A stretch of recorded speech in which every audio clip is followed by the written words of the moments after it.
Good morning, everybody. Welcome to another episode of Teaching Myself How to Play the Irish Flute. In today's episode, I'll be covering a few more articulations that I have started to teach myself from the same series of books by Leslie Ann Harrison as I was working out of in the last episode. I'll also be playing these articulations so you understand what they sound like. And then finally, I'll be incorporating them into some short jigs and slips and other tunes. It'll probably be like two, but over the course of the series, it'll be more than that. Okay, I'm going to get right into it. The first articulation that the book talks about, it's really similar to how it is in classical music, and that's breathing. Like what I just did there.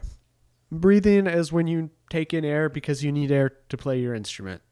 Most woodwind players know that, but I'm saying that in case I've got a not woodwind player in the audience. Welcome to my channel, by the way, if that's you.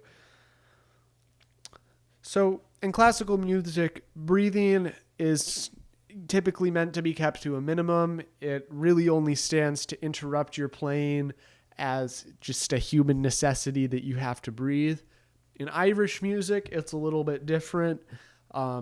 Breaths are taken more as an articulation than they are as a human necessity.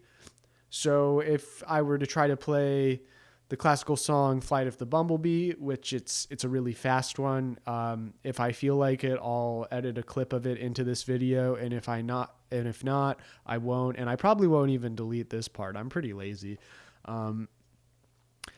Either way, if it's playing right now, great. You hear it. It's really fast. If not, Google it, figure out what it sounds like. You would be rewarded as a classical player not taking a breath in a song like that because it's so fast and connected.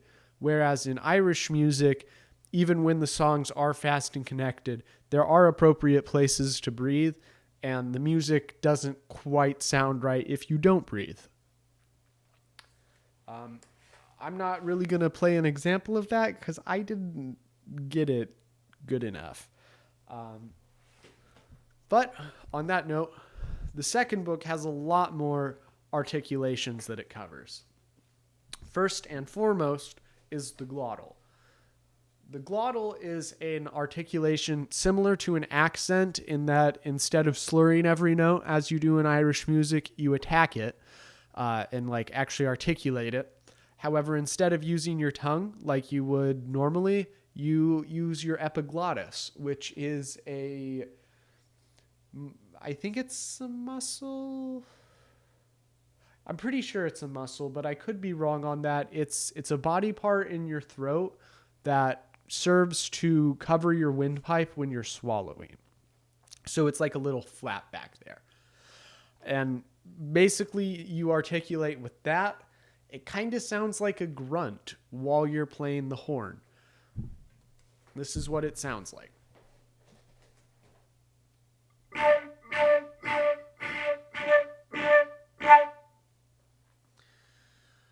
Mine's really harsh, and it kind of hurts my throat because I'm not very experienced with it.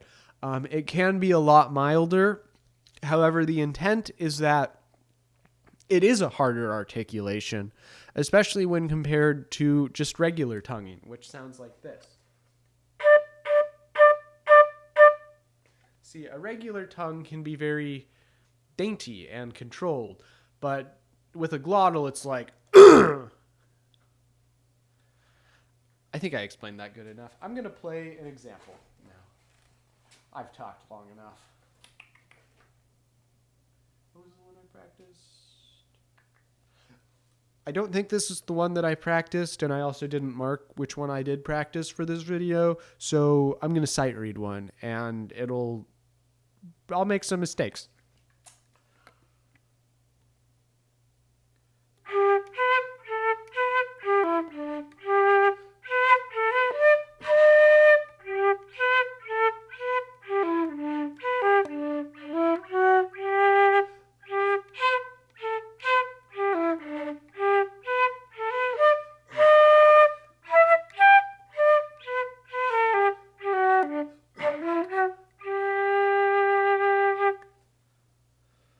So that was just a little ditty that had about 3 glottals in it.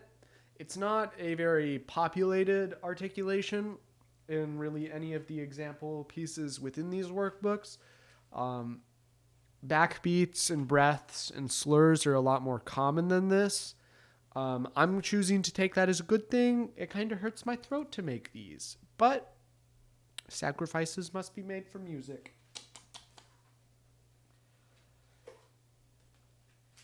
Let's see, what was the next one called? I think it was the finger vibrato. Yeah. The next concept is called, the next articulation is called finger vibratos. Finger vibratos are something that works a lot better on a wooden flute than this metal flute with flappy keys. On a wooden flute, you just have a hole that you cover with your finger, and that's how you play the note. On my flute, though, I have to push down a key, so I can't quite do this as well.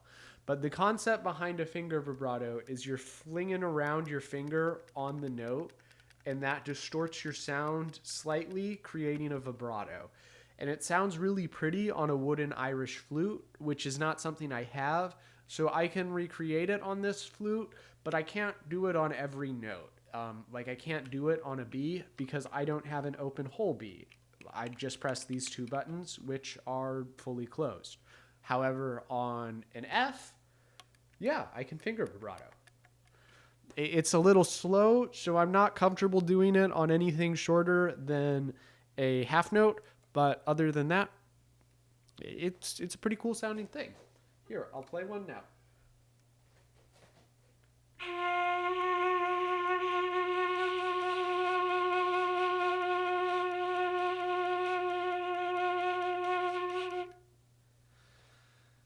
That was all from my finger.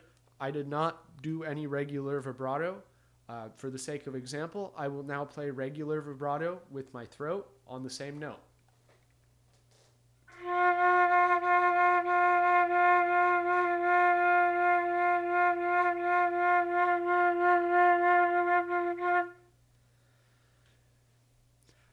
Personally, I prefer the throat vibrato as it's easier. However, in the context of Irish music, the finger vibrato is more appropriate and actually sounds better at the speeds it's played at. And the final articulation that I took a look at and tried to learn for this video is something called a slide. Again, this is one that works better. Sorry, I stood too far from my mic again. This is one that works better on a wooden simple system flute, not a Bohm classical flute. And the general concept is you're playing a note and then you slowly remove your finger from the, well, I guess it's not necessarily slow. You remove your finger gradually from the hole to go to the next note up. It doesn't really work going down. It's only an going up articulation. But it kind of sounds like this.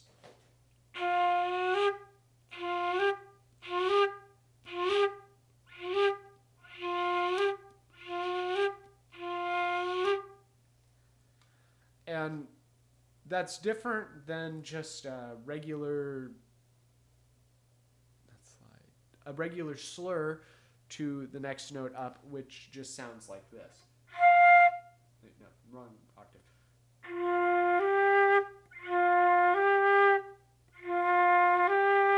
I'll play the slide one more time.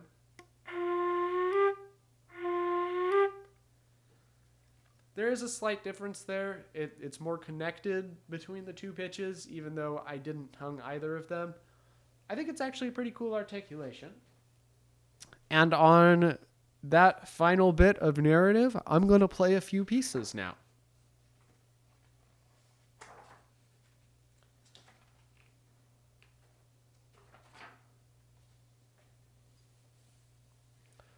First, I'm going to play the Dingle Regatta again, which is a song I played in my last video. I have practiced it again since then. And this is a new transcription of the music. It has all of those articulations added, but not all of the articulations in this series that I have yet to learn. That is how this book works. It's the same 6 songs over and over again, and it keeps adding articulations to them. Yeah.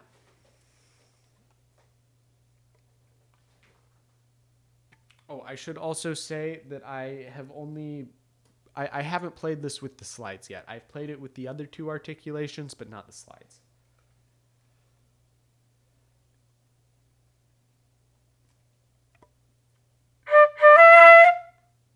Oh, I already messed up.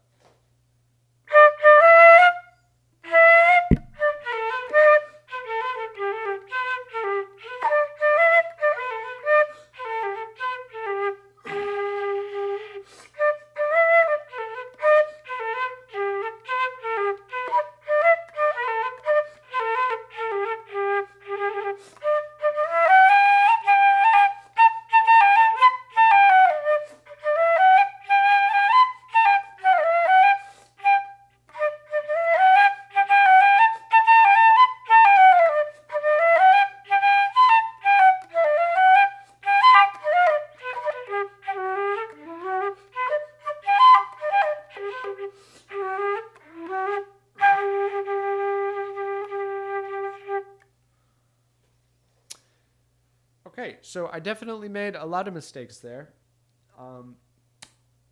It's really a lot of articulations very fast. And frankly, as a flute, I'm used to just a bunch of staccatos and crescendos and decrescendos. I'm not that experienced with complex articulations like this. So I apologize for how bad that was. I'm trying to learn this. That's what this series is about. Yeah.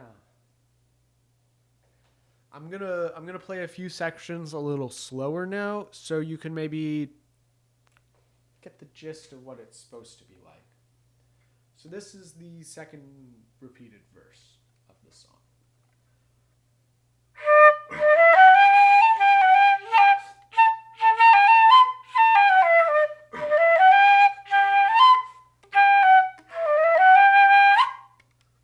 Wait, what? Okay, I think one of the mistakes literally couldn't have been me. It has a slide and a finger vibrato on the same note, which, based on my understanding, would be impossible to move my fingers like that on a metal flute. But the 5th note was a slide that I think I played pretty well. And the 2nd note had a glottal that I hope sounded good and not gross. So I'm going to play that same bit one more time now that I've explained that 2nd note is a glottal and 5th note is a slide, and the other slide in here doesn't really work, physically speaking.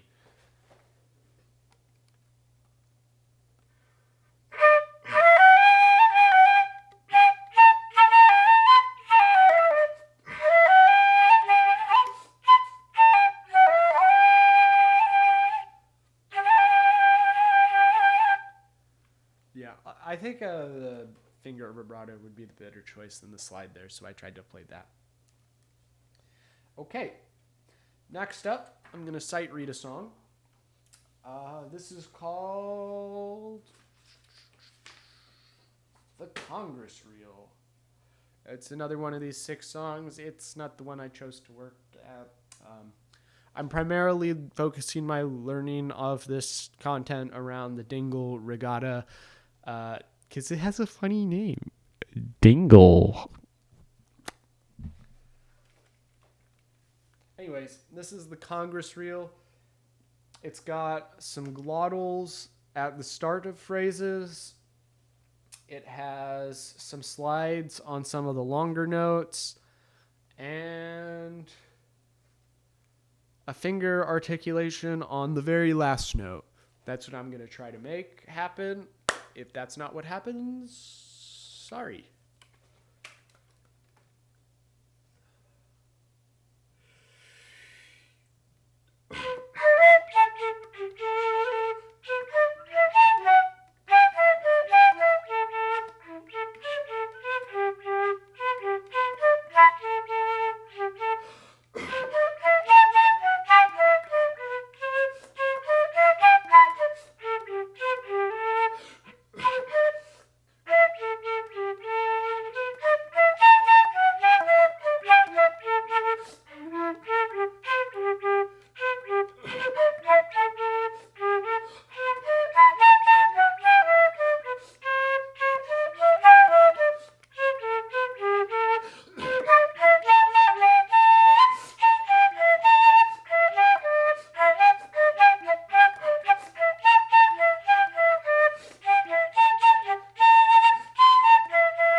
I'd give myself like an 8 out of 10 on that with the with based on what I heard here in person listening to myself. My rating may change based on what I hear on the recording, but we'll see. Let's see. I guess before I end, I've still got some time. I'll talk about what you could expect coming up. There's a few more articulations in this book, specifically, I want to say 3. Yeah, there's 3 more articulations in this book for me to figure out. And then the final book that I have is really about trying to like cram them all together into one like coherent piece.